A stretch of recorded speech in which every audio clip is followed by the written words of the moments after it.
Well, after about 2.5 weeks of being sick, having flu-like symptoms and coughing and sneezing the week before, it's been a whirlwind of the past 2.5 weeks, and I apologize if you all are missing content, but, well, here's one. This is a 2016 or 2015, I don't know, it's 06 or 15 on the date. Infiniti qx60. It's got that 3.5 liter in it.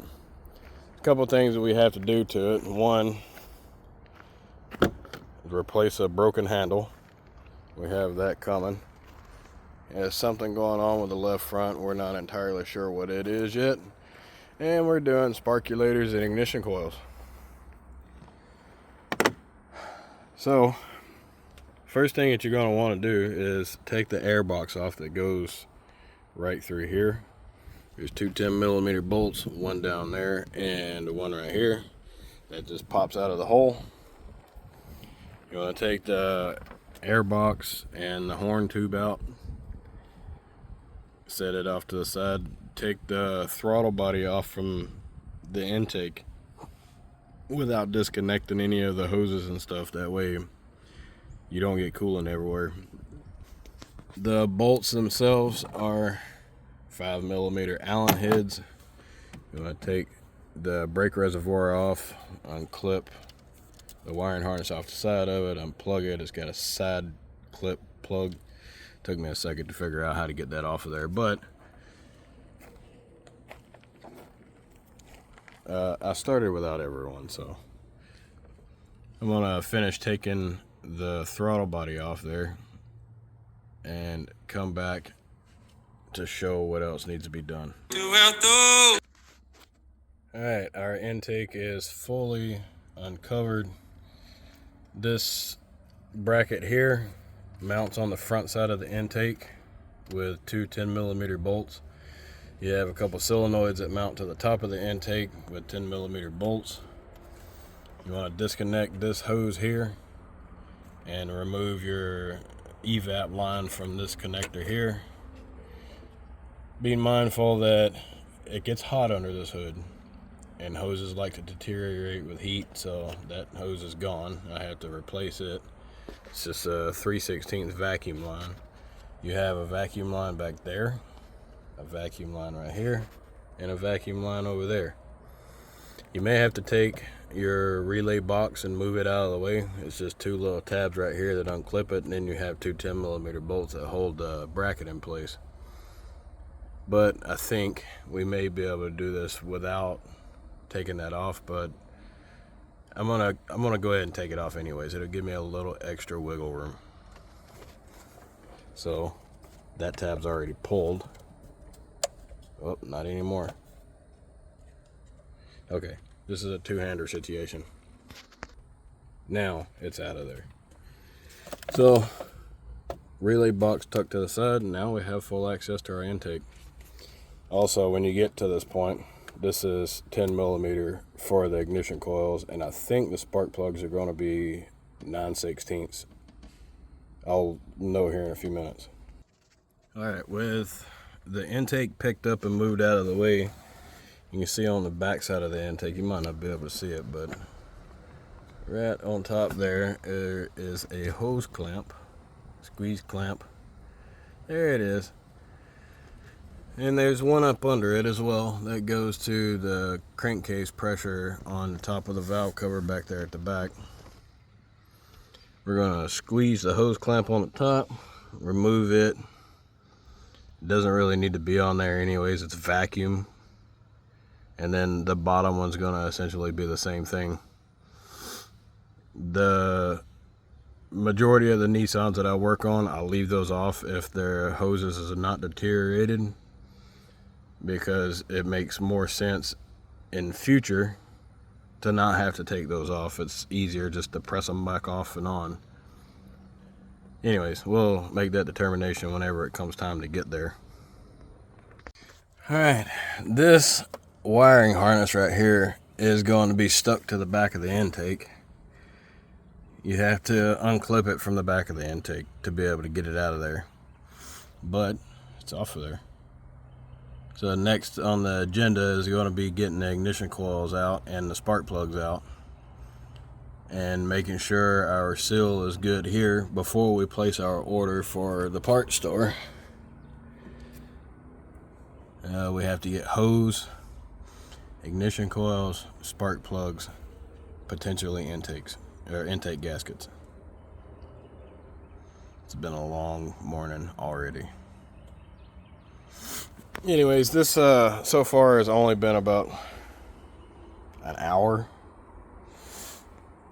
so we're gonna finish up as quickly as possible. All right, so the spark plugs are 9/16, and sorry, they're not 9/16, they're 14 millimeter. At AutoZone you can get this socket specifically for Nissans. It's crazy to have such oddball sparkulators, but if you put a 5/8 down in that hole, I can guarantee you it's gonna get stuck, and you're gonna wish that you watched this video beforehand. Any of the Nissans are pretty much the same. They have the 9/16 spark plugs. I don't remember what year they started. I know my 2015 Altima that I had was 9/16, and that's how I found out the hard way.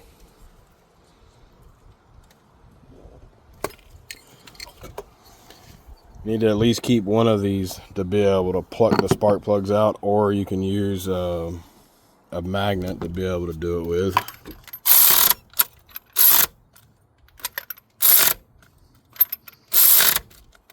Weak.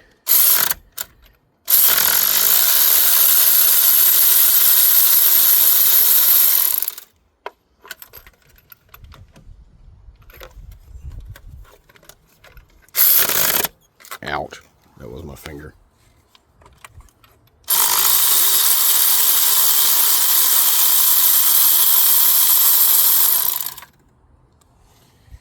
All right, this is our front bank officially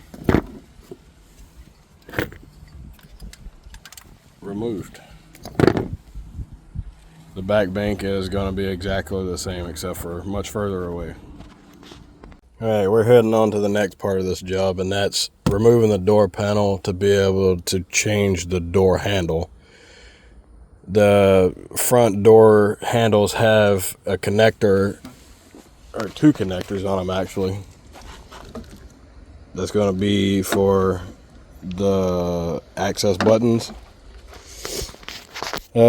Anyways, here you have a 10 millimeter screw or bolt. It's hidden behind this panel here. And then we have another one here. There's 3 clips on it.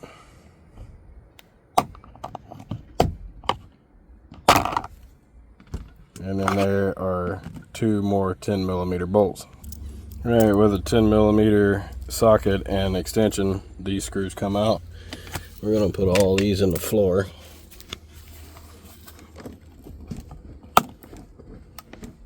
This door panel has never been off. Starting from the front here, you want to start prying out and pop the clips out around the edge. And you should be left with a loosey-goosey door panel. Now, instead of me trying to hold on to this with the phone in hand, we have to remove the clip here, or the cables for the door, the cables for the wiring harness there, and then down on the bottom, I said the cables for the wiring harness, the plug-ins for the wiring harness, and then down at the bottom you got another wiring harness that goes to a light. So I'm going to disconnect those and be right back.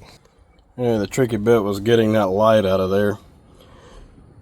From the outside, just pop it off from the bottom of the panel and then worm it back through the panel. That way it comes out completely plugged in and intact. Now would be a good time to change the bulb on it too. Oh man, I gotta put the switch back on. That way I can get in here to my plug-in. Now we're going to be dealing with a dingy chime because it can't get into the vehicle to be able to open and close the door back up. So here's one plug. The other plug is at the top up here. You want to disconnect those and pull the wiring harness out. There's little bits of broken plastic in there. Well, the most annoying one was the one on top. The little white plug was easy. So the white plug stays stationary. This gray plug that's up here, you can actually slide off the connector on there and just push the button. And this piece is junk. You can see it's broken here. We're going to look down this door and see if we can find it. I have another one of those coming, thankfully.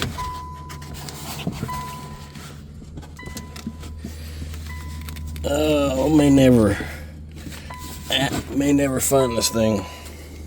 I'll look for it, but it was pretty easy to do, surprisingly.